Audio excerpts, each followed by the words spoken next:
There we go. Haha. That's what I get for not wearing headphones for once. I was rambling to myself about not,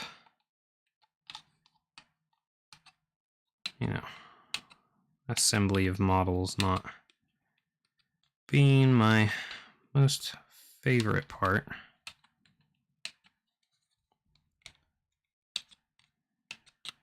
Because I'm a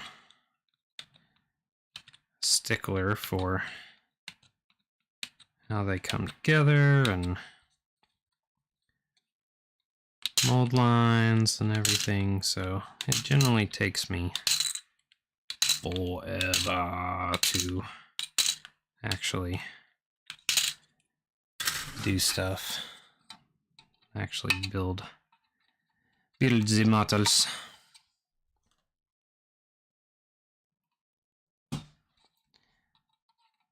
But always eventually get there.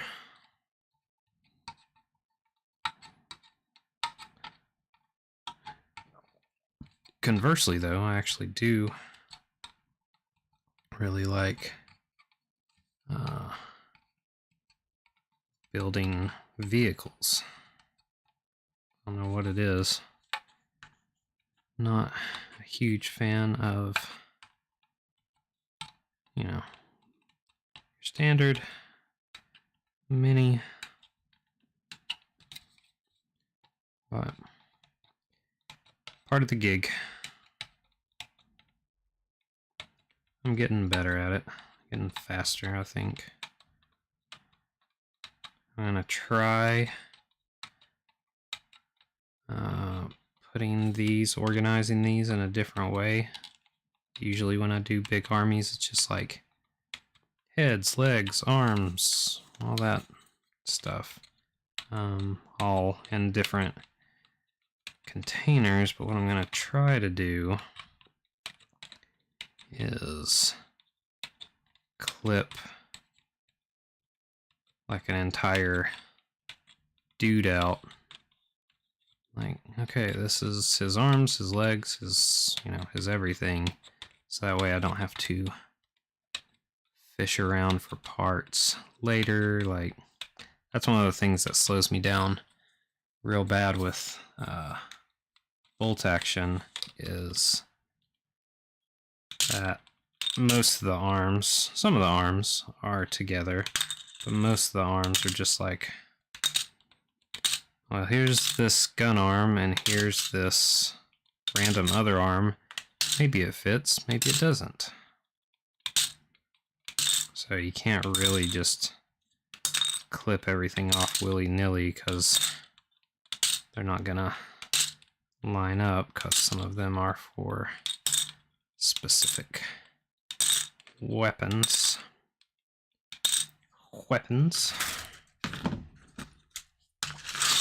All right. Now starts the joy of cleaning all the clip parts off, which luckily I have gotten decent at these, knock on wood.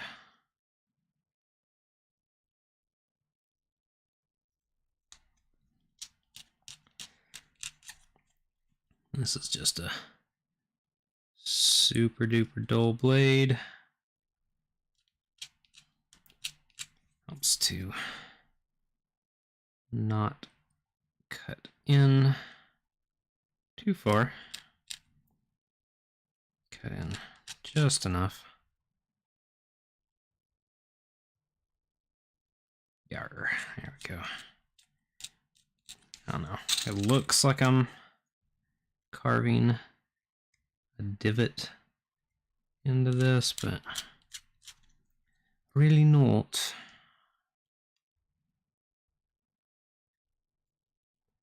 Yarr. So, just gonna be plugging away. If I could, I'm not going to, but if I could get everything clipped and sorted tonight, that would be amazing.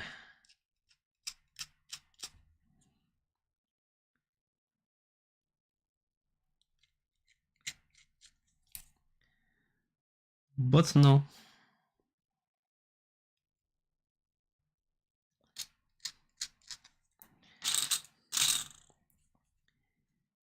It's part of it. It'll probably take me 3-4 hours to probably clip everything, and that's because I'm gonna be like looking at each dude and making sure the weapons are correct and yada yada. So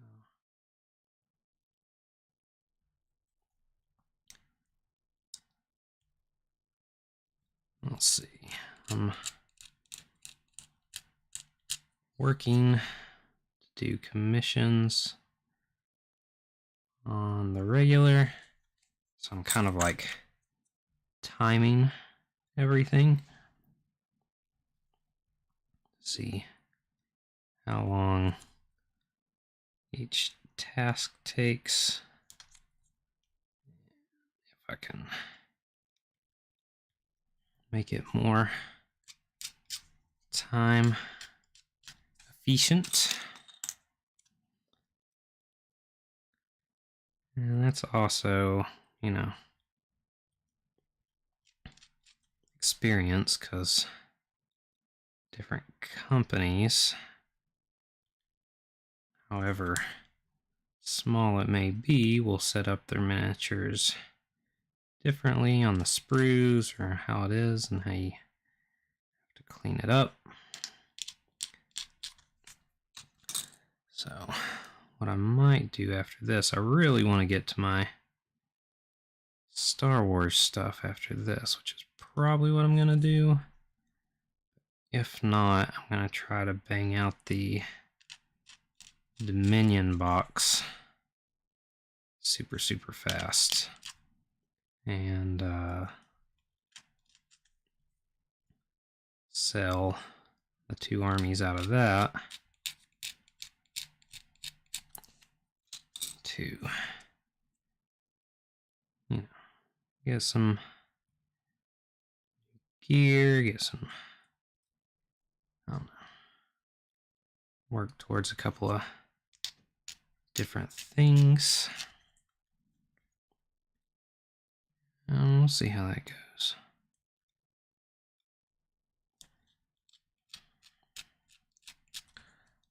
I don't know just yet. Because last time I did that, it took a couple months to sell. Sold for what I was hoping for, but definitely didn't go as quick as I wanted to. It's right outside of that 90-day time frame that you're hoping for to be able to generate profit. Of course, that's a standard business model. Profit turnaround. I don't know if it applies to something like that. Probably does. But, you know, it's important to get paid what your stuff is worth. Instead of, because I had somebody offer like 2 days after it was posted, but it was like half of what I had it listed for. So, nope.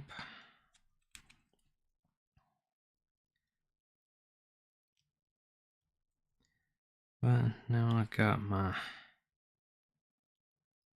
newbie airbrush and bust out the main base coat super fast, especially on the Stormcast. I have high hopes that those are going to go real quick once I start them up.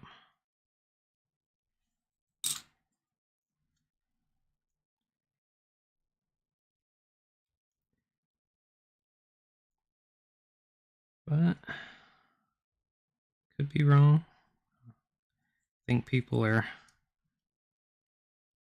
horny for them still because the dragons just came out. But after that, unless somebody's paying me to, I'm donezo with Games Workshop. Too shady.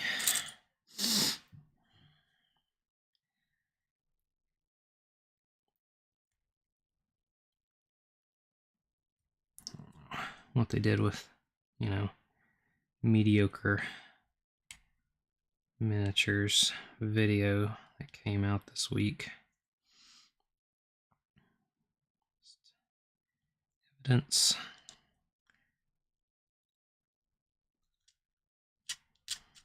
Evidence of their in-home practices and how they treat their employees.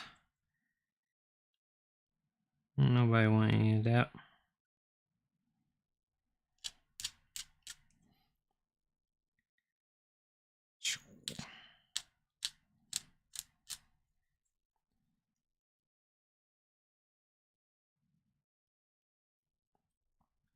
There we go.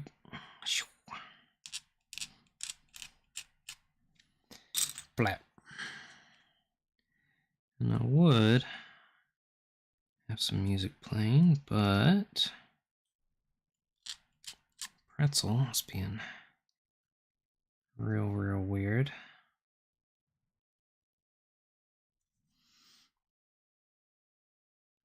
So, no music tonight. Just me going on about nothing.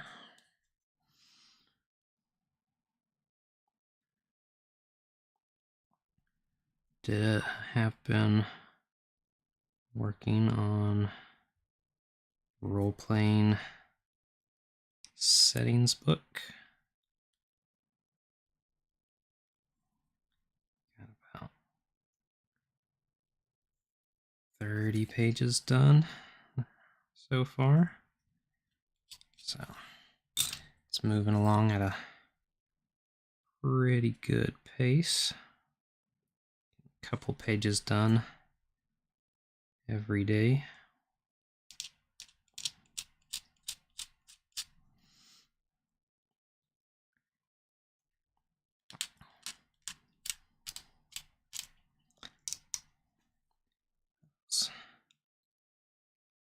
Mini painting interests me, but a long standing passion with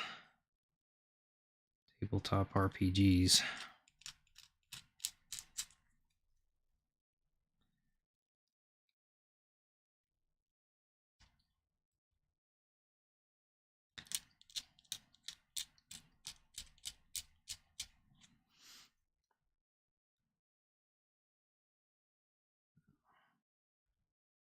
Based on the podcast, the setting in the podcast that I co-ran, one of my buddies. Absolutely loved the system that we use. We're just taking a hiatus currently because my co-host is on sabbatical.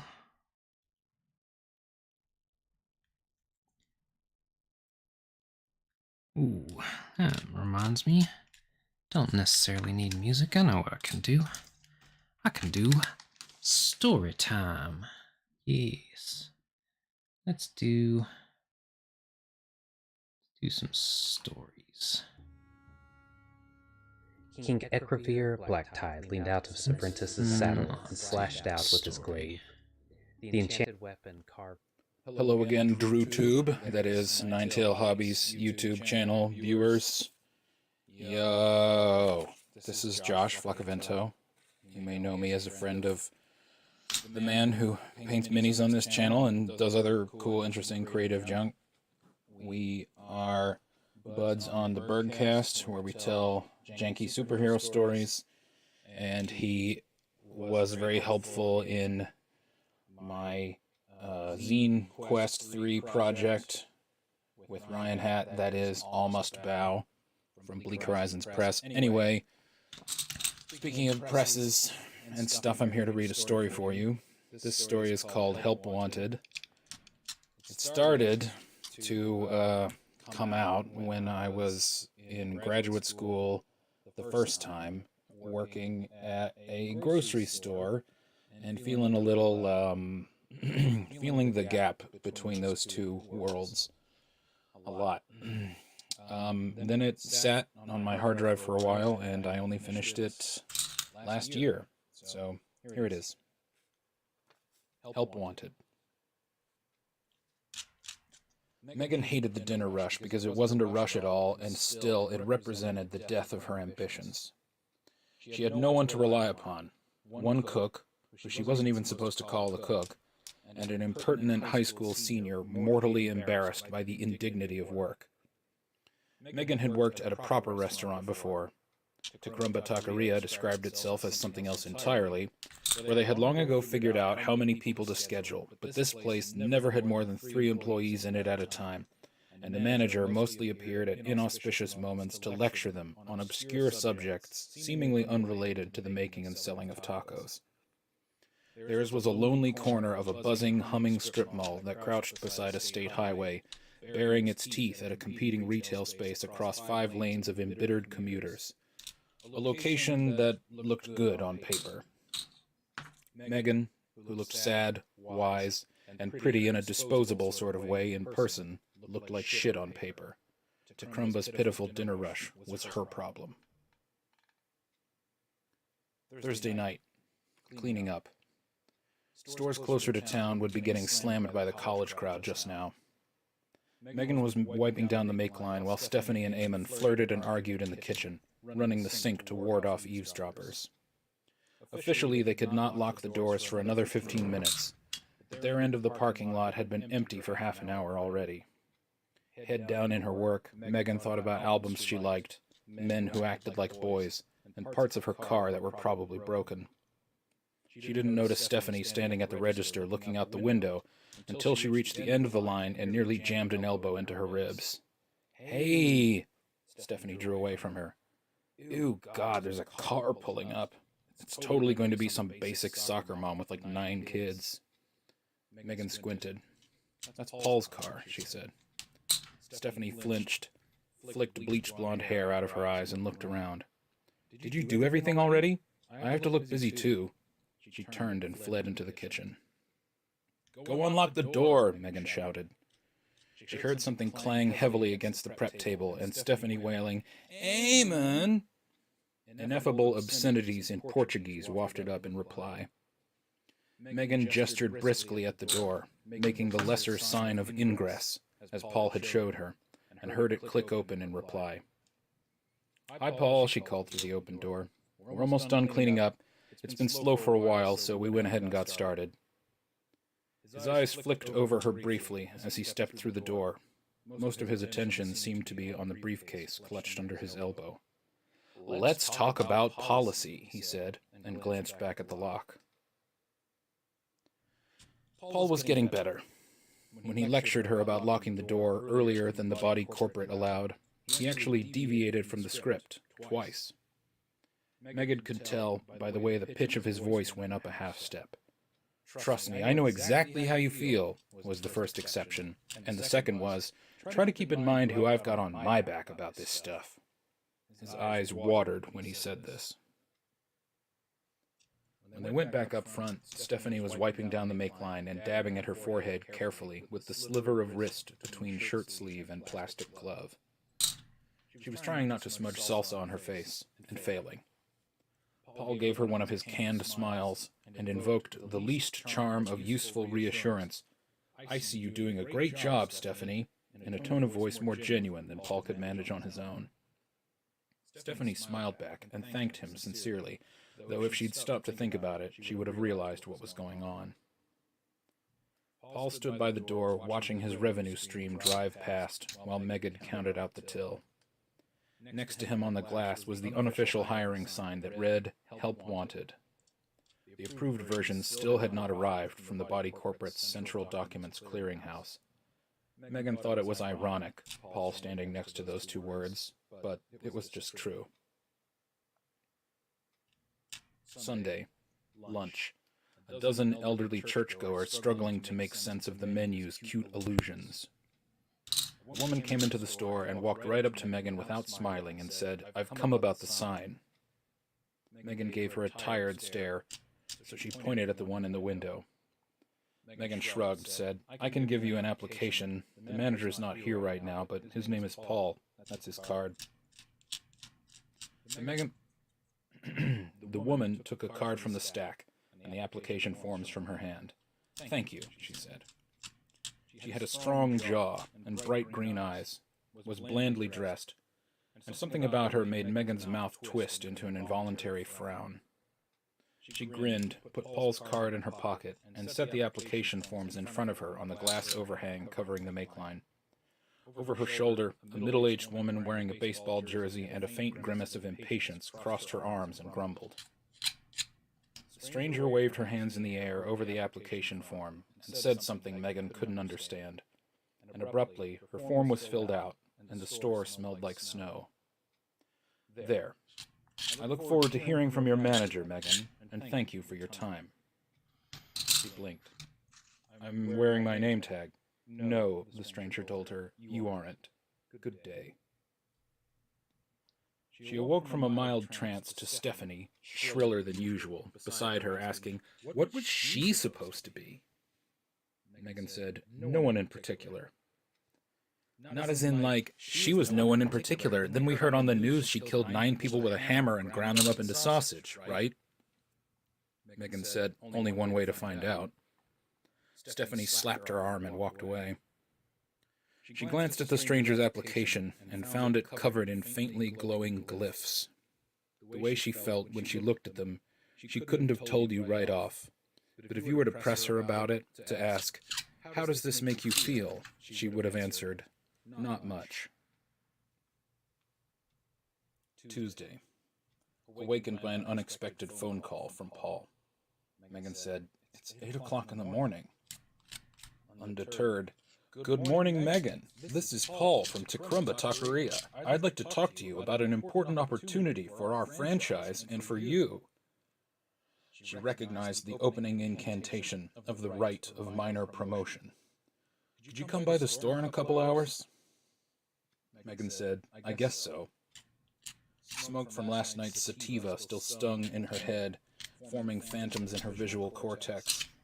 She had the brief impression that Paul was standing in the room with the phone to his ear, and her nudity made her uncomfortable until she blinked him away. "What for?" "That's great," he replied. "I'm really looking forward to talking to you about this exciting new step for our franchise." Megan hung up. There had been a lingering sensation of sex in the room, not a smell so much as a texture. It was gone now. No reason not to get up, drag clothes on, go trade time for money. Paul was going to offer her the assistant manager job, and she guessed that was more important than laying around idly touching herself to the tune of some sickly sweet nostalgia until boredom brought her down to breakfast. Rising, she half remembered a poem, something about dead boys being the sweetest lovers. Whatever. She wrapped herself in a towel. Paul brimmed over like an angry beehive. His office wouldn't rate a quality assurance camera until their monthly sales picked up, so he left the script in the dust. "I know this isn't your dream. I know you're going to get that scholarship to study Buto dancing. But this is a good thing for the meantime. A little more responsibility, a little more pay. Plus, you get PTO. Trailed off, gave her a searching smile. Megan said, "I'm not sure, but only to watch him twist." "Well," said Paul, "look, when we hit a certain number of employees, the franchise enters a more complex phase. I can't have more than 4 people under me directly. And with that new woman probably coming on, it's a cybernetics thing. Entropy. I mean, I know where they're coming from. I've read Weiner, McLuhan, all that stuff. Skimmed it anyway. When you have to account for everything that comes in and out of a building, every dollar, every flavor, image..." His struggle became visible for a moment. "Too many people makes for a lot of noise. I have to have somebody help me keep it under control. You understand? I can't give this to Stephanie, and I don't want to give it to Todd." Todd was 38, a serial layoff from several failed tech startups, bitter and garrulous as Trotsky in exile. "Megan, I gotta find signal in all this noise. You get that, don't you?" He told her she'd get a $1 raise and a longer lunch break. Megan said, "Okay." None of this was a surprise. She'd heard about the structures of hierarchy, the law of fives, and the training manual. Except Paul's excitement and confusion. She suddenly wanted to get him badly drunk, or twisted on drugs, drag him outside to where the green sign on the highway saying "Welcome to blank" faced the other way, and push. "Can we talk about this tomorrow? I'm not scheduled today." "I was gonna see," he admitted, "if you'd sit in on this interview today. Technically, you're not supposed to be involved in anything like that until you're fully initiated as a Sistus Managerius, but..." He shrugged. "Corporate's ignoring us. Testing me, maybe. Or..." Some thought that didn't bear articulating, apparently. Paul rubbed his hands together, and Megan knew he was drying the nervous sweat there. Didn't care for what that implied for her, once she donned the ceremonial red shirt, signifying both caliente, customer service, and the vital energies of the body corporate, of which she would be an organ, albeit a small one. Didn't like the idea of her own hands slick with dread sweat, her own brow so deeply furrowed. "Sure," she told him, "no problem." Paul's condition for allowing Megan to sit in on the stranger's interview was that he place her under the sign of those who go unseen, provided in the back of his leadership grimoire from the body corporate. He wasn't familiar with the gestures or the incantation, and fumbled it at first, but managed to correct his mistakes. He told her to walk out into the store and test it, and no one acknowledged her presence, not even a horrible regular customer who came in, it seemed, solely to leer at her and at Stephanie. So he sent her into the break room to find a good vantage point. "I'll go get the applicant and bring her in. You watch and let me know what you see." Megan nodded dutifully, noting that Paul was addressing the room without looking at her. For a moment, she wished she could live this way the rest of her days, haunting any place she went, invisible, inescapable. Then she went into the break room, sat on the counter, and waited. The stranger looked around with the indifferent curiosity of an animal until her gaze landed on Megan. She glanced at Paul, whose back was to her, and quickly stuck out her tongue. Finally, she sat. "I understand you want help." The nervous smile that crawled across Paul's face was a timid creature, born of a lifetime of avoiding threats and eating soft things. "That's what the sign says." He opened a folder on the table in front of him, rifling through the papers it contained. Megan knew one of them had the question list, and another was the schedule overview. What were the rest? He had dozens of pages in there, and only a couple were the stranger's application form. She felt a pang of self-loathing at even being interested, but it passed.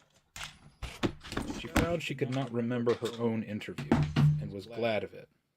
The questions ranged from the terribly intimate to the merely brutal. Paul opened with, "What value do you have to offer us?" and continued to bear down, passing by, "How would you describe your worst qualities?" on his way to, "What is your greatest fear?" The stranger's answers sounded soothing, though Megan couldn't keep track of the words themselves. Nor could she imagine a version of herself that could answer such questions without weeping or flipping the table, but presumably such a person had existed a little less than a year ago. Paul's face was rigid with concentration, his skin pale. The final question took a turn, came out of his mouth in a voice not his own. "Why have you come here?" The stranger, who had spent this interrogation in an insouciant slouch, sat up slowly, grinning. "You called," she purred, opening her hands wide, as if to display something wondrous, "and I came." Later in his office, Paul wiped a dab of blood out of his eye with the corner of a paper towel and said, "So that's what the interview process looks like from this side of the table." He asked Megan what she'd thought of the stranger, and when she spoke, she felt the transition back to being seen as a kind of loss. "Smart," she said. "Confident, but not in a Todd way. More like..." She frowned. A bit of a performance to convince Paul she was still weighing whether or not to endorse the stranger's application. Then she looked him in the eye and said, "She seemed to have a real sense of purpose." Paul nodded, scribbled something on a piece of paper. "And I'm sure the answers she gave were all true." "Well," Paul shrugged, seemed to deflate. "I figure we'll give her a chance." He glanced at his watch. "Better get back out there. The tour bus said they were coming at 3. Megan nodded, resisted the twin urges to pat him on the shoulder and shake him by his lapels, and went out onto the floor. Wednesday left her bored, exhausted, dripping with despair. It was clear to her that nothing she really wanted would ever come to pass, and her fate was to labor meaninglessly until she died. Paul told her that the stranger had been hired and would start on Friday. Thursday was not so bad. A group of identically dressed cult devotees came, and every single one of them was polite and nice. Paul told her that the body corporate had issued forth the crimson vestments of her new role as initiate into its outer mysteries. He had a tracking number for it, and it looked like it had arrived by Monday. "Schedule's about to get a little more complicated," he said to her, staring out the windows of the dining room, silhouetted by its mid-afternoon emptiness. Absently, he took down the sign, but Megan could see he still needed help in a number of deep, personal ways. He had been conditioned never to speak of his problems in front of his ostensible inferiors. She knew whatever they were destroying him, and that as long as he had a hand in the progress of her days, they were effectively her problems. Friday. "That new bitch," said Stephanie, "is full of shit." Megan said, "Explain." This, too, was her problem, red shirt or not. "She pretty much went straight to the walk-in as soon as she got here and hasn't come out. I went in there to ask her what she was doing, and she goes, 'What I was hired to do.' So I go, okay, I guess I'll take care of all the customers in the store by myself, NBD. She's still in there." Stephanie folded her arms across her chest. "Did you get assistus managerius? Because, I think that's the kind of thing you're supposed to deal with." Megan glanced down the hall to the door of the walk-in, said, "I'm not supposed to talk about it." Stephanie's face told her this was not the answer she'd wanted. Lying, she added, "I haven't even broken the seal on my handbook, but I'll talk to her." The stranger was indeed in the walk-in, which had been reorganized. She was labeling all the boxes with a bright blue light that issued from her fingers, and humming a song that was barely audible over the whir of refrigeration. "Hello, Megan," she said. Megan said, "Hi." She looked around, said, "Did you do this?" "Yes," said the stranger. "I understand that this place is a source of contention in the store, so I have fixed it." Paul's periodic attempts to make the internal structure of the walk-in conform to the very precise diagrams they received from the body corporate were constantly undermined by Eamon, who did not know how to give a flat fuck about the seemingly arbitrary orders from above.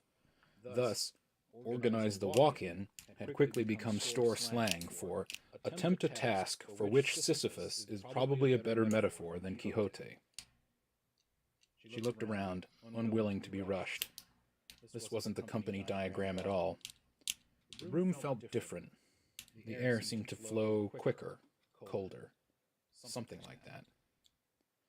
Megan said, "Yeah, but what did you actually do? She squinted at one of the blue marks on a box of the product, and got the impression that everything was fine, that she had nothing to worry about because this item was exactly where it needed to be. Is this just to keep everybody happy? Because... The stranger didn't jump in when she deliberately trailed off, so, forced to articulate her full thought, she continued, "Because I'm not really going to be happy no matter what, so that's kind of pointless."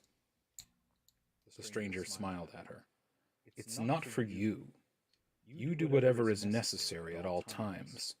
But the others, they fuss and meddle and get in each other's way. Now they won't. Besides," puffing up with self-regard, "if you leave and come back wanting to know where something in particular is, it will announce itself to you. So you needn't worry. I came here to help you people, and today I have done so. I can show you how to form the sigils if you like." She almost asked, "Are they authorized, though?" but stopped. Nodded instead. Watched the stranger's clever hands as they wove through the cold, dark air of the walk-in. Monday. The time of her entry into the body corporate was at hand. Megan was embarrassed to find herself trembling as Paul withdrew the blood-colored garment from its sheath of dark plastic. Stephanie slouched in the corner, barely concealing her texting. Eamon studiously looked elsewhere. Only the stranger acknowledged her, raising a waggish eyebrow at the proceedings. Paul read aloud from his leadership grimoire. "Witness now, all ye who gather here, the acceptance of Megan Tapfer into our folds, as she is robed in red." He handed her the shirt, and she saw that her name was sewed in gold thread over the heart. Paul stage whispered, "Go ahead and wear it." He waited while she slid it on over her white undershirt, wrinkling her nose at the sharp, bright smell of it. "I name and declare her Assistus Managerius, the first degree, the lifeblood of the body corporate. Take heed, for as this dread honor is bestowed upon her, so are certain rights, responsibilities, and perks, including hourly pay raise and health insurance. I, Paul Bagliato, as Managerius Localis, present this annual review," holding up a wrinkled sheaf of papers, "and thus certify that she is worthy." He cleared his throat, and Stephanie looked up abruptly, then quickly lost interest again.